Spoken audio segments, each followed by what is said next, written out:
Our next speaker is Associate Professor Darren Palmer.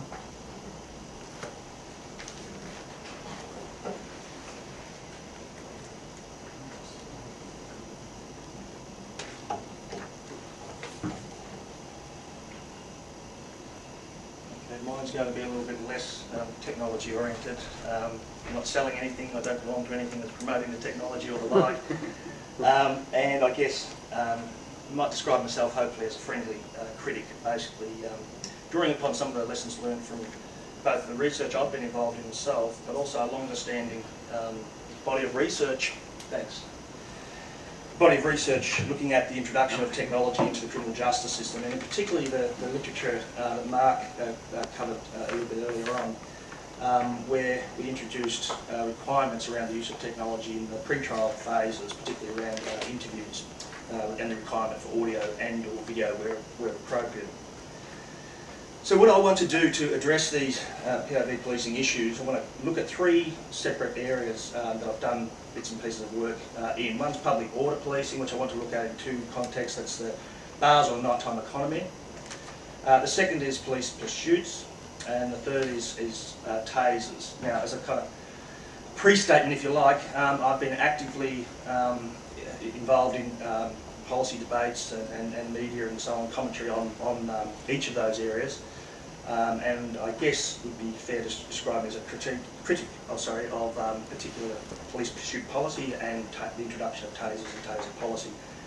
But here I'm trying to put a slight alternative take on these developments. So go first of all to public order policing. I mean, it's worth just noting that police have been using technology to record protests for a long time in Australia and elsewhere for their own reasons. I think what has changed in the recent past is it's become, I guess, a little bit more systematic, and the technology, I guess, is also getting a lot better in terms of their capacity to actually create the records of what is going on in a protest situation. One of the things that has happened, though, as other people have talked about, is the increasing use of technology by citizens to actually record what the police are doing. And again, there is a longer history to that than just the more recent protests, certainly in my home state of Victoria, where there are a lot of clashes between police and protesters, and the protesters were using their own video equipment to tape what was actually going on. So I'm disturbed by particularly some developments in the US where states are introducing, I think again Mark mentioned, some states very serious penalties for those people who film or take photos of police doing their work. I think that's something where we've got to be quite active in terms of enabling people to actually make those records.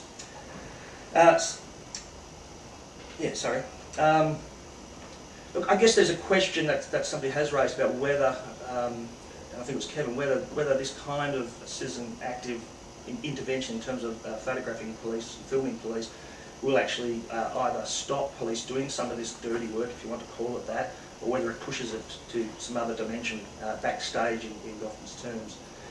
The other comment I'd like to make is one of police resistance. Again, this is going back over the last 20 years when we've had major clashes between police and protests, particularly where we know there's going to be a clash of some sort. Police resistance is actually to de-identify themselves, to take their name tags or badges off, so that when they're being filmed it's much harder to identify who the police officer is who's engaged in inappropriate use of force. Again, this is something that's not new, it's been 20 to 30 years this has been going on. I'll bring this all together at the end, I promise. The second area of public order policing is the nighttime economy, where we've been doing research largely focused on the ID scanners that have been introduced in Australia in the recent past, but that work also looked at private security, looked at liquor licensing regimes, it looked like a range of different things. The one comment I'd make, and I'm not trying to be overly provocative with the comments that were made earlier about the use of the cameras and the way in which they had a major impact on Newcastle. We'll go back and have a look at that data, because we've actually been doing a comparison between Geelong and Newcastle. But what I will say in general terms, there are many claims about the impact of technology and its ability to actually improve safety outcomes, improve investigation outcomes and the like. It's very rare to find really good quality data that actually proves that to be the case. In relation to ID scanners, which I can talk on in more authoritative terms, Over the last 3 years, we've had quite stunning claims about the success and the impact that they've had on the nighttime economy in various places in Australia. The analysis that we've done shows it is not the case at all. In fact, it's kind of counterintuitive in some ways. The introduction of ID scanners actually led to, well, it didn't lead to, it didn't cause, but there's a correlation to an increase in offences, particularly assaults in and around licensed premises in 12 months after the introduction of ID scanners. That really says nothing in one sense except to say that the claims that are being made should be highly qualified at best. The other comment to make about technology is often people are promoting a particular kind of technology, but when you look at what's going on in any environment, whether it be a city centre or even just an individual nightclub, you often find that there's multiple interventions going on at the one time. So to actually isolate the impact of one particular intervention is very difficult to do, even with very sophisticated methods. So we've got to be careful about that. And again, I'll just use New South Wales as an example, but it's not just New South Wales, it's also other places. The identification of high-risk venues, the need to engage in different security practices, the need to have RNSA, responsible serving of alcohol personnel dedicated to policing the internal environment, trading restrictions around drinks, shots, those kinds of things, the capacity to order multiple drinks, and other security practices and so on. So there's a whole lot of things going on at once. So my general point is we want to be careful not to be seduced by boosterism about what new technology might do in terms of proven positive outcomes. Finally, on this issue at least, concerns the issue of deterrence. Quite often deterrence is invoked, that the technology actually acts as a deterrent. One of the problems here is it's actually a very limited understanding of what deterrence is in theoretical terms and practical terms. Put simply, when we're talking about the nighttime economy, one of the big problems we've got obviously is people who are drunk and potentially extremely drunk. They're not the rational calculating actor that deterrence theory assumes. In fact, they're far from it, and that's one of the problems we've got. But, and sorry for the typo there, I just realised that. But yeah, deterrence is invoked too often in inappropriate terms in the nighttime economy. So the second major issue is police pursuits, and I don't know whether you caught the news overnight. In Sydney there was another pursuit. Police chased a car, the car crashed into another car. At least one person's dead. I haven't checked today whether any more people died from it. Police have indicated, and I'm not doubting that they're telling the truth, but they've indicated that the pursuit, they lost sight of the vehicle they were pursuing just before it crashed. Now again, I'm not making comment on this case, but I do know from other work I've done in pursuits, looking at pursuits around the country, this is often a claim that is made, and in several instances has been questioned by subsequent inquiries into the police pursuit, or instances of pursuit. And out of interest, just as a side issue really, following this pursuit, a large crowd gathered and the police had to actually call in the riot squad to actually protect against inappropriate crowd behaviour. But and I'm not trying to do a detailed analysis here, just some quick little look at some figures. In the eastern states, I'm talking about Victoria, New South Wales and Queensland on the eastern seaboard, the large population states. It'll vary, but you're looking around about 2,500 pursuits a year in each state. There's a slight, where there's a trending down, it seems, for different reasons in different states, but largely the trend down is because of tightening policy. Not quite as what Kevin seemed to be saying about Canada, but there certainly is a tightening in terms of policy, probably most extreme in Queensland, not extreme, but most developed in Queensland, less so in New South Wales and Victoria. And that's why you're seeing this decrease around about the 20%, sorry. Interestingly, it still seems to be the case, and sometimes it's hard to get the data on this, as it is with a lot of law enforcement issues, but around about 2/3 to 3/4 of them start with traffic breaches. Now, some will involve more serious offences, there's no doubt about that, but one of the problems is you've got that quick escalation to high-risk policing activities on the basis of really a low-level offence in general terms. Then I just use this is just one comment from it's an ex-deputy commissioner from New South Wales, and you just look at the wording that's used when there's lots of policy pressure to change pursuit policy. Won't take away from my men the right to decide whether or not to pursue an offender. So it's an individual right to decide, I'm in or an out, which in fact is against what all reasonably developed pursuit policy talks about. They are on the spot. It's their gut feeling. So it's gut feeling policing in very high risk policing environments. To me, that is just simply not good enough in today's terms. So what I'm suggesting and I'm not going to get into technology because I'm not a technology expert, but I'm sure it's possible, and if it isn't, then we should be putting the resources in to make it possible, that we actually have real-time camera with audio, video and speedometer recordings. Recently in Victoria we had another pursuit person died. The proposal there from the Chief Commissioner was that we put GPS systems in police cars. So we know where they are. I mean, that tells us nothing about what is actually going on in the pursuit environment. You have to know, are they actually pulling out just before a crash? There's very controversial cases in Victoria where there's doubts cast on that. And I think that these requirements must be incorporated into pursuit policies. Pursuit policies are quite detailed now. There must be a requirement that, just like there is with the audio and videotaping of records of interview, we must make the same requirement in relation to pursuit policies, with the exceptions that you do allow with records of interview as well. So let me go to the next area of concern, tasers. The introduction of tasers in Australia generally has been appalling, I think it's fair to say. What has happened, we first get tasers into very small, specialised groups, tight units that people were highly trained, very consistent in terms of working with each other, a good understanding of what each other are doing, and very limited in terms of their everyday policing impact on the larger population. Then all of a sudden, for a range of complex kind of reasons, it almost became like this bidding war across the country, that each state wanted to up the ante and get the tasers to more and more police. We had some trials being introduced to look at the use of tasers in general police duty work. Then all of a sudden, some other incident happens and the trials get aborted, the policy changes without any evidence, and in come the tasers, and out they go, spread to general duties policing. We've had inquiries that made concerns, stated their concerns. Probably one of the best, I think, was the New South Wales Ombudsman's report in 2008, which documents this quick action. Trial, all of a sudden forget the trial, we're just running hot with tasers across general duties policing. I think it's around about 2,000 police trained with tasers. I think that's about right. Then we've had, subsequently, as we've had a spread of tasers, we've also had increasing concerns about the inappropriate use of tasers. So even when they get the tasers, get the policy, get the training, what you find very quickly is that they're using them inappropriately. And I'm not going to show any of the videos of some of the instances where we've seen them being used basically as compliance tools. That's against taser policy. It's not about compliance. It's meant to be less than lethal force. It's meant to be about decreasing the use of firearms, police using firearms and threatening or shooting people. Yet we find in New South Wales, for instance, it's just one state, firearm use hasn't changed. Around about 800 times a year the firearms are used, whereas tasers went from 407 in 2009 to 1169 in 2010. So their principal purpose to reduce the use of firearms is just not happening. That's one. And the second one is that the tasers are being used inappropriately for things like compliance and when people are resisting police. So as I said at the start, there's a broader debate to be had about whether we should be using tasers at all, or whether police should be using tasers at all and to what extent. But pushing that part aside, I think that it's important that we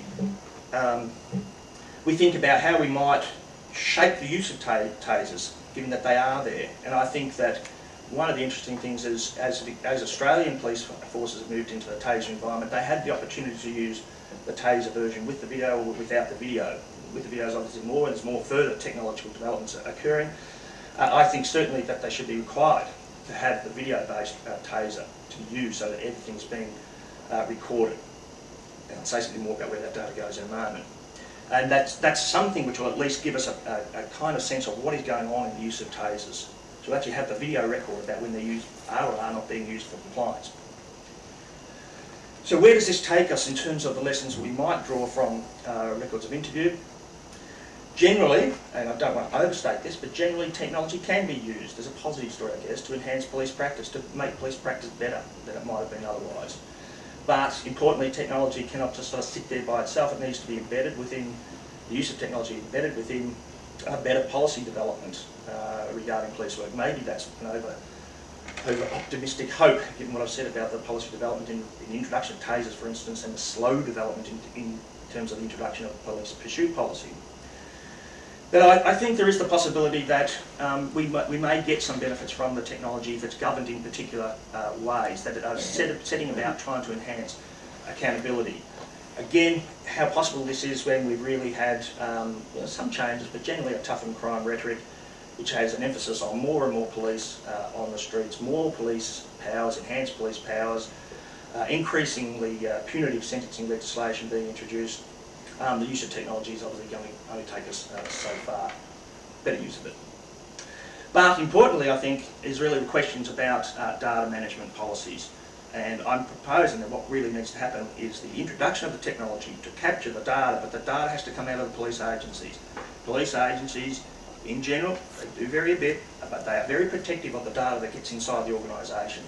And getting the data out of the organisation is very difficult. I know it's a generalisation, but I'll leave it there. So I think that we certainly need to be thinking about the ways in which we can get the data on tasers, pursuits, and PBOs if they're going to be used elsewhere, outside into some kind of data warehousing arrangement, whether it be a commissioner for data integrity or some other body. It will have significant resources. Is it an overkill? Remember, we're talking about very significant things, pursuits, life and death in that instance. Tasers, the same thing. So, yes, I understand there'll be big resource implications, but we're spending a lot on policing and law enforcement, far less on these kinds of innovative accountability measures. So, just kind of bring it all together, I'm suggesting that apart from that bigger picture concern about what's going on in the policing environment, that I think there is an opportunity here to develop ways in which people can use technology, whether it be citizens filming police and doing police work under certain conditions.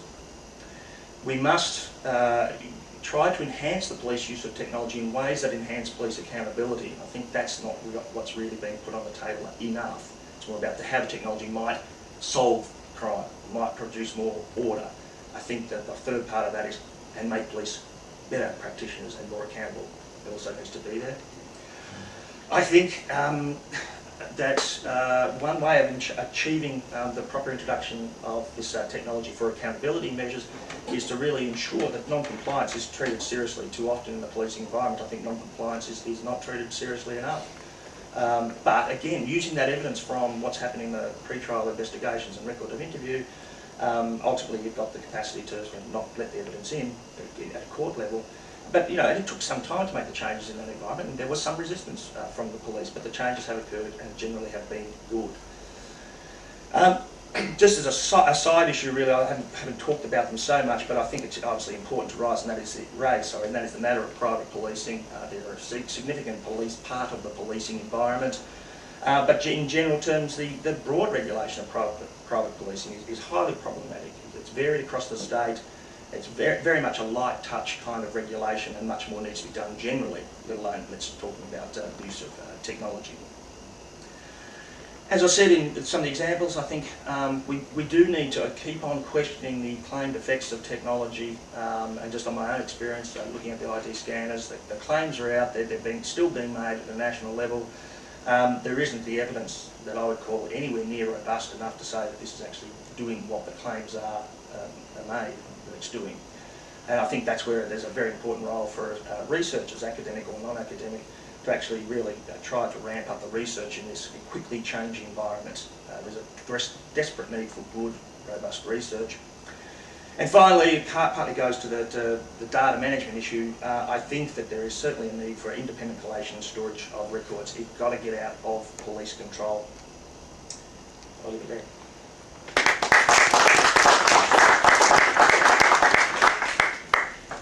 One quick question for Darren. 1 second. Anyone else?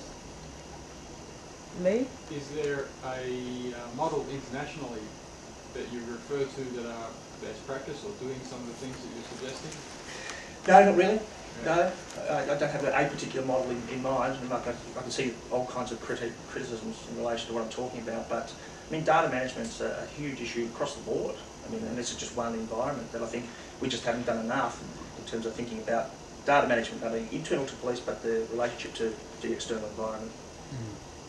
Last question from Ethan as we swap over to Saskia. Your very first point in your conclusions, and you refer to the U.S. legislation prohibiting the photographing of policemen in the course of their activities. What is the rationale for that, other than say, revealing the identity of intelligence officers? Well, that's what they were targeting, that national security interfering with police work. So the concern is that someone will go after a policeman after he's arrested somebody or something like that? Well, I guess you could say a legitimate concern is that it might be unreasonably influencing police work in negative ways, whether there's evidence of it.